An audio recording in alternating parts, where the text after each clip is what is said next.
The Money Show with Bruce Whitfield is proudly brought to you by ABSA Corporate and Investment Banking, unpacking data-driven insights and analysis to turn numbers into tangible business solutions at this year's ABSA Beyond the Budget Dialogue. Now that's Africanacity. ABSA is a registered FSP. Are you being actively encouraged to get back to the office? Do you feel under pressure to do so? Are some of your colleagues back and you're starting to get a very clear sense that you're not part of the team anymore, but rather some kind of remote working freak who isn't connected to what's really going on at the office anymore? I think a lot of people are beginning to feel like that. Andy Golding is co-founder and employee experience specialist at Still Human. Are you seeing companies beginning to get hot and heavy on their employees, Andy Golding?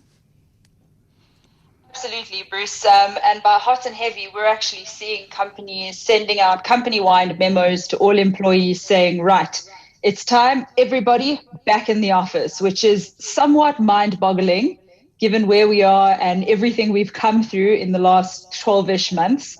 But that's what we're seeing, companies mandating that employees come back to the office. Is it unreasonable?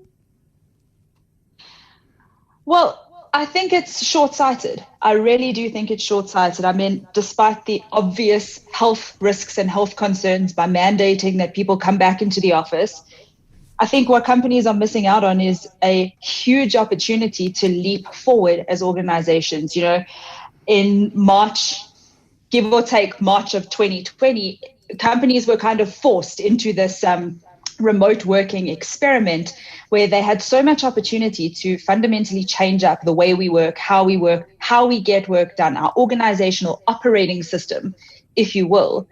And employees went away, they went home, they made it work. Yeah, a lot of companies, a lot of employees wobbled a little bit in the transition to remote, but for the most part, everybody made it. Everybody made it work. And in this time, employees have learned so much about themselves, their work styles, how they work best, that I think for companies to suddenly send out company-wide memos and say, right, everybody back in the office, it's short-sighted because you're going to be bringing people back into the office who don't want to be there, who are scared for their health, who don't actually need to work in the office full-time anymore.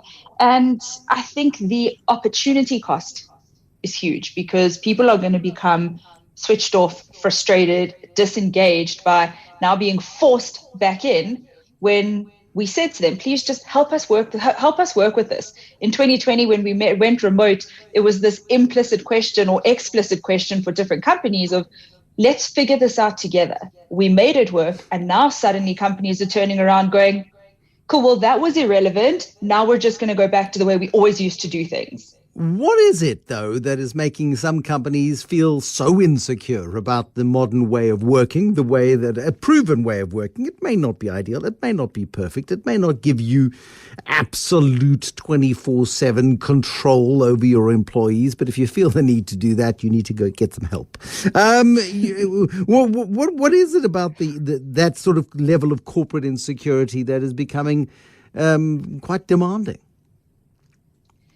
So, Bruce, I could hypothesize on a number of things that could be, but in a lot of ways, I think you've answered your own question there when you spoke about control.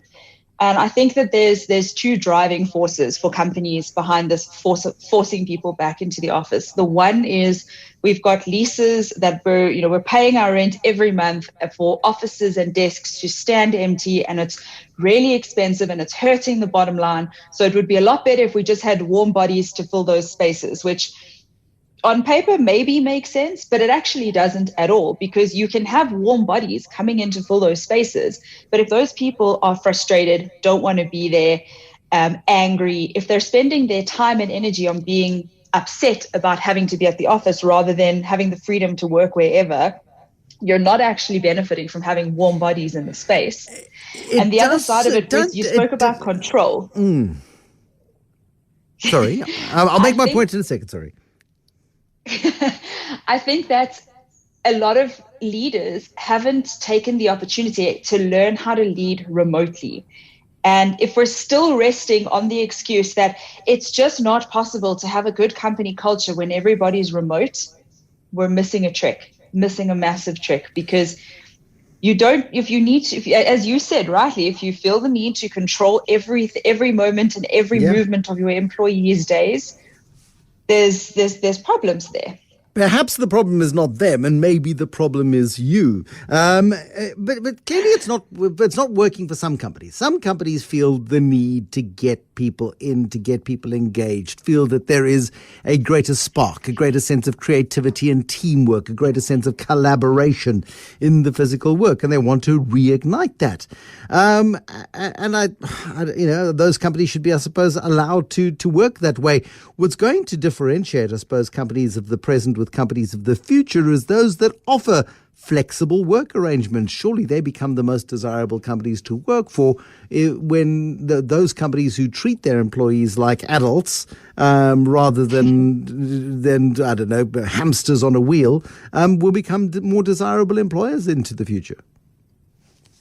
I couldn't agree more. And I think something that we're going to start seeing more and more of is the new version of a perks war. You know, the perks war of the past decade or so was everybody wanted offices like Google. We wanted the free food and the slides and the free massages, etc. These amazing spaces for people to come to and work at. But if people no longer need to be at the office all the time or don't need to be at the office at all, suddenly what are you using to entice, attract, and retain the best talent? Is it your flexible work arrangements? How, this new perks war, I think, is going to take on a very, very interesting shape.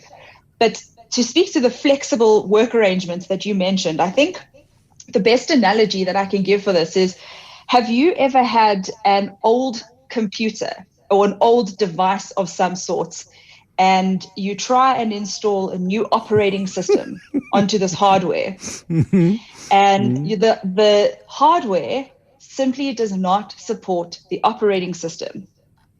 And unfortunately, I think that's where a lot of businesses are finding themselves with their business models. Their business model, that hardware model, does not support this new operating system. And that's a tough thing to grapple with. Thank you, Andy Golding, very much indeed. Andy Golding is the co-founder, employee experience specialist at Still Human.